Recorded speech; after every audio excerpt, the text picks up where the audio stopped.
avec Daniel Obono, député La France Insoumise de la 17e circonscription de Paris. C'est notre invité politique ce soir. Bonsoir Daniel Obono, merci d'être avec nous en direct sur RT France, 43e jour de mobilisation et personne qui lâche, à part évidemment l'âge pivot voulu par la CFDT, mais sur le reste, on semble vraiment déterminé à tenir ses positions. Quelle est votre réaction ? Mais parce que, en même temps, la situation appelle à ce que la mobilisation reste forte. En vérité, l'ensemble du projet de loi et de la stratégie du gouvernement est resté intact. Et le gouvernement, M. Édouard Philippe, a essayé de faire un espèce de coup de bonneteau en faisant croire qu'il reculait temporairement sur l'âge pivot. Mais le texte transmis au Conseil d'État contient, sous la forme de plusieurs articles, plusieurs mentions de l'âge d'équilibre, ce qui est exactement la même chose. Et de toute façon, ce qu'il a annoncé ne concernerait qu'une partie des générations concernées par les retraites. Bref, en vérité, le sens même et ce qui est inscrit dans le texte de loi amène et confirme l'opposition nécessaire à cette réforme avec, par exemple, des incitations à développer la capitalisation, l'épargne retraite. Et puis, on le sait, en vérité, il va y avoir par le système par répartition des retraites plus faibles et les gens vont être obligés à travailler plus longtemps pour pouvoir avoir des retraites dignes. Donc voilà, le système à point, c'est un système de régression sociale et voilà pourquoi est-ce que je pense des dizaines de milliers de personnes étaient encore mobilisées aujourd'hui et surtout une majorité de la population soutient la mobilisation et ne croit pas à toute la propagande gouvernementale qu'on entend depuis des mois et qui montre surtout en fait leur incompétence parce qu'ils n'arrivent même pas eux-mêmes à expliquer comment on va prendre en compte les secteurs précaires, comment on va savoir son niveau de retraite. Enfin tout ça, ils s'embrouillent parce que en fait c'est un espèce de jeu de dupes et au final. Comme le disait la CGE, il manque véritablement peut-être une étude d'impact. C'est ce que souhaitent clairement aujourd'hui les Français. Parce que je pense que les Français, enfin je ne sais pas moi qui le pense d'ailleurs, c'est les sondages qui le disent, ils ne sont pas contre une réforme pour la majorité d'entre eux en tout cas, mais ne savent pas là en l'occurrence à quelle sauce ils vont être mangés. C'est vraiment ce qui manque aujourd'hui selon vous. Mais pas seulement, parce que tout le monde va être pour une réforme, pour améliorer les choses. Si on vous dit, est-ce que vous voulez un système universel ? Alors l'universel, qu'il n'est pas viable comme ça. L'universel, c'est des droits en plus, et nous sommes pour l'universalité. Donc si vous présentez les choses comme ça va être plus juste, plus équitable, bien sûr. Mais c'est un mensonge flagrant parce que déjà le système, il a été réformé à plusieurs reprises au cours des dernières années. Donc ce n'est pas vrai qu'on aurait un système qui serait le même qu'en 1945. Ce n'est pas vrai. Nous pensons qu'il a été réformé au cours des dernières années de manière négative parce que c'est une des raisons pour lesquelles le niveau de pension a baissé. Globalement, mais il y a eu des réformes avant et qui vont dans le même sens et le gouvernement actuel s'inscrit d'ailleurs dans le sens de ces réformes. On explique qu'il va y avoir un déficit prévisionnel. Mais pourquoi ?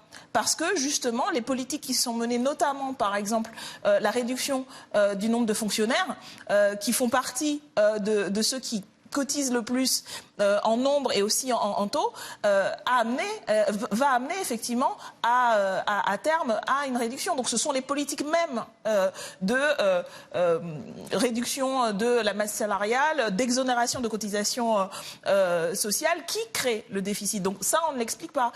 Et puis, je pense que ce qu'a révélé aussi le mouvement des Gilets jaunes depuis un an, c'est que même si notre système permet d'avoir le taux de pauvreté des seniors le plus faible en Europe. Donc le système par répartition permet ça quand même, malgré les attaques qu'il a subies.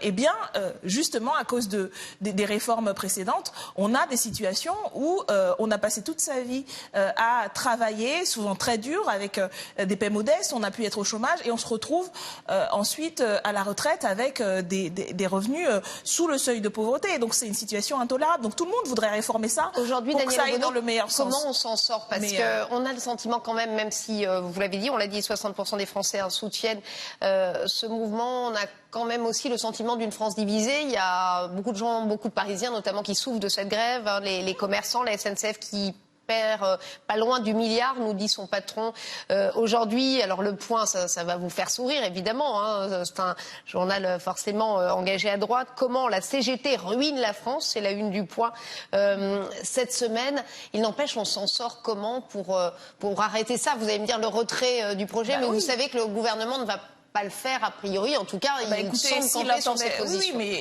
mais c'est la seule solution. Excusez-moi. D'abord, je rappelle que la grève, elle coûte d'abord à ceux et celles qui la font. Vous savez, d'abord, franchement, aujourd'hui, il y a des gens qui risquent de recevoir des feuilles de paye avec 0 €. 0 €. C'est souvent des secteurs, c'est la majorité de ces personnes qui ont des paies modestes. Quoi qu'on en dise et ce qu'on dise sur les soi-disant privilégiés de la SNCF, etc.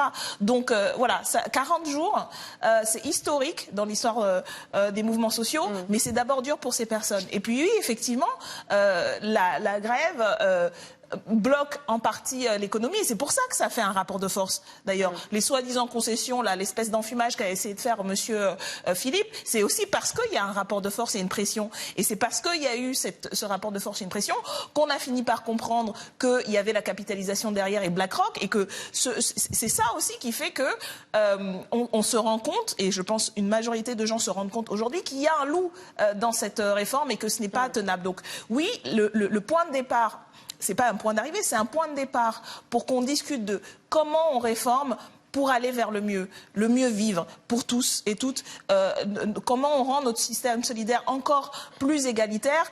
Le début de ces discussions sera possible quand le gouvernement aura retiré ses réformes. Et puis ça s'appelle les mouvements sociaux, ça s'appelle la démocratie, c'est du rapport de force. Certains ont dit jusqu'au bout, nous ne céderons pas, et on finit par céder, parce qu'il y a aussi quand même le sentiment, en tout cas jusqu'à présent, chez des responsables politiques, de se rendre compte qu'on ne peut pas gouverner contre son peuple. On ne peut pas gouverner. Jean-Luc Mélenchon, chez vous, souhaite une motion de censure qui a été dans la foulée rejetée d'ailleurs par le PS et par le PCF. Vous tombez de l'arbre, comme Jean-Luc Mélenchon l'a dit, vous aussi, qu'ils aient rejeté cette motion de censure?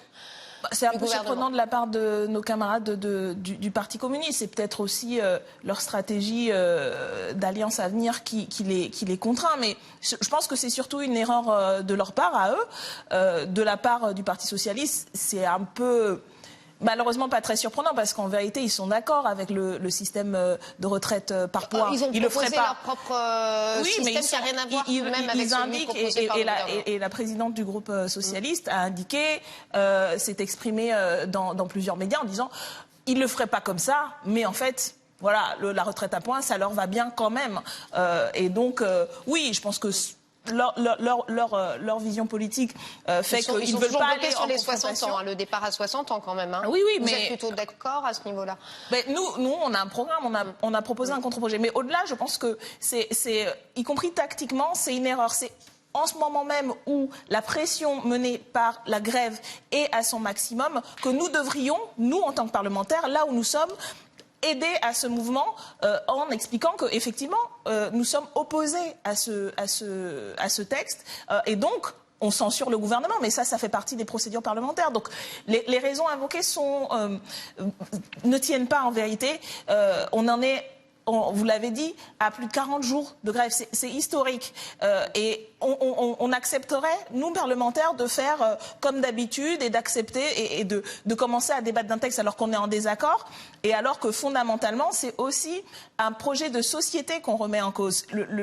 La retraite par capitalisation, cette logique de dire, en fait, chacun pour soi, alors que ce qui marche et ce qui aide et ce qui a aidé notre système depuis 1945, c'est le tous ensemble et on partage. Ben oui, c'est ça aussi qu'on devrait expliquer dans cette motion de censure. Nous espérons que nos collègues vont revenir, eux, à la raison et se rendre compte que c'est justement le moment où il faudrait mettre le maximum de pression sur le gouvernement avant que le texte soit débattu, parce qu'on sera entraîné là dans la logique et la mécanique institutionnelle de faire des amendements, et du coup ce sera d'une certaine manière leur avoir concédé la légitimité de porter ce débat alors qu'il ne devrait pas avoir lieu. Autre thème sur lequel je voulais vous faire réagir, sinon j'aurais pas le temps d'aborder tous les thèmes que je souhaitais, les violences policières. Emmanuel Macron qui, alors je sais pas, on va voir votre interprétation. Est-ce que selon vous il a fait un pas vers les victimes, Emmanuel Macron, une forme de mea culpa dans ces déclarations de ces derniers jours, plus de déontologie de la part de la police, prise de conscience, vous y croyez? Je pense qu'il y a un mélange d'irresponsabilité, de mensonges et de lâcheté dans ce que j'ai entendu, pas simplement d'Emmanuel Macron, mais de membres du gouvernement. Moi, je ne les ai pas entendus citer une seule fois le nom de Zineb Redouane, le nom de Steve Canico, le nom de Cédric Chouviat, le nom de Ibrahim Ba. Je ne les ai pas entendus une seule fois annoncer qu'ils se rendraient auprès des familles et qui présenteraient leurs condoléances aux familles et qui s'excuseraient et assumeraient la responsabilité politique de ce qui a conduit à la mort de ces personnes. C'est quelques noms, mais je pourrais parler... De vouloir améliorer la déontologie, c'est pas un début quand même d'aveu? Écoutez, encore une fois, nous, depuis plus d'un an, ça fait plus d'un an que ça dure, on vit dans ce pays un tournant extrêmement grave où, après la débâcle Benalla, le gouvernement s'est défaussé sur la hiérarchie policière. Et puis face à la contestation sociale, ils ont choisi et ils ont assumé, et ils l'ont assumé encore jusqu'à dernièrement, une stratégie d'organisation du désordre. Parce que pour moi, ce n'est pas du maintien de l'ordre. De réprimer, d'essayer de faire taire la contestation sociale par la violence. Et c'est pour ça qu'ensuite, vous avez des éléments les plus extrêmes. Parce que heureusement... On n'en est pas au point où c'est toute la police, mais il y a un cadre général, il y a une doctrine. Et quand M. Lallemand, le préfet de police, assume de ne pas être dans le même camp qu'un citoyen, assume, y compris, de désigner les manifestants et manifestantes comme des ennemis, il prend parti, il ne prend pas le parti de l'ordre républicain, il prend le parti d'un ordre policier qui défend un régime, qui défend une coterie, qui défend la Macronie. Et ça, c'est inadmissible. Et surtout... jusqu'à présent, vous avez quand même des membres de ce gouvernement qui nient l'existence même de violences policières. Vous avez M. Macron qui a enfin, ça c'est la Macronie caractérisée, qui explique qu'il y a des violences, par exemple, contre les journalistes, mais que c'est surtout le fait des manifestants. Alors que quelques jours encore, il y a encore quelques jours, un de vos confrères se trouvait arrêté et amené dans un commissariat. Il est relâché 24 heures plus tard sans aucune charge. Alors que plusieurs de vos confrères ont fait des signalements auprès de l'IGPN. Et que jusqu'à présent, il n'y a eu aucune procédure. Il y a un cynisme qui est absolument, que je trouve moi absolument écœurant. Et encore une fois, nous l'avons demandé, nous le redemandons, la démission de M. Lallemand, le préfet, qui dirige aujourd'hui cette stratégie, et de M. Castaner, qui s'est montré totalement incapable. On est quand même, et je finis là-dessus, mais oui, il y a aujourd'hui une organisation corporatiste de la police qui, depuis plusieurs mois, menace des avocats, menace des journalistes, menace des partis politiques d'opposition, et aujourd'hui on vient même à menacer d'une certaine manière le ministère de l'Intérieur. Voilà ce qu'ils ont créé. Ils ont créé ce monstre-là, et donc non, je ne me laisserai pas enfumer par les discours ambivalents. Je crois qu'il y a, pour les personnes qui sont mortes, pour Zineb Redouane, Steve Canico, Ibrahim Ba, pour toutes ces personnes, il faut des excuses et des démissions pour répondre à ça.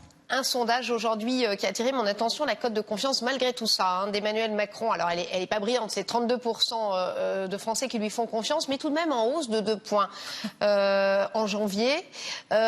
Et parmi cette hausse, il progresse notamment, vous allez peut-être être étonnés, je ne sais pas si vous l'avez vu, auprès de vos électeurs, en tout cas les électeurs de Jean-Luc Mélenchon, plus 6. Comment vous expliquez ça, Écoutez, moi, je ne m'explique pas ces sondages qui, depuis des mois, nous expliquent qu'ils progressent en restant à 70%, à plus de 70%. C'est intéressant que ça progresse aussi chez les électeurs du premier tour. Oui, mais franchement, écoutez, franchement, voilà, c'est vraiment un sketch permanent, cette histoire de sondage sur l'impopularité, parce qu'on présente ça en plus, c'est la popularité à 30%. Non, c'est l'impopularité à plus de 70%. Et il descend jamais en dessous d'un certain niveau, comme si voilà, c'était la ligne.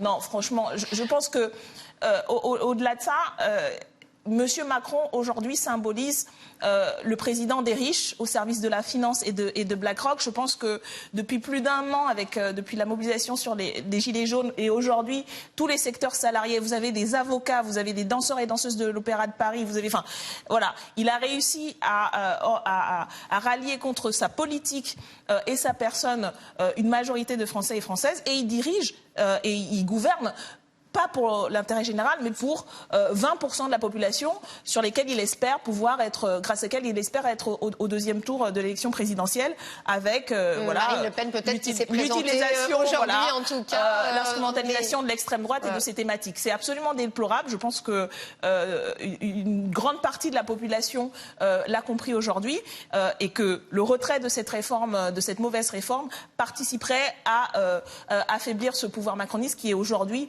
en roue libre et qui doit être stoppé maintenant par la grève et en 2022 par l'élection. Merci Danielle Obono, députée La France Insoumise de la 17e circonscription de Paris.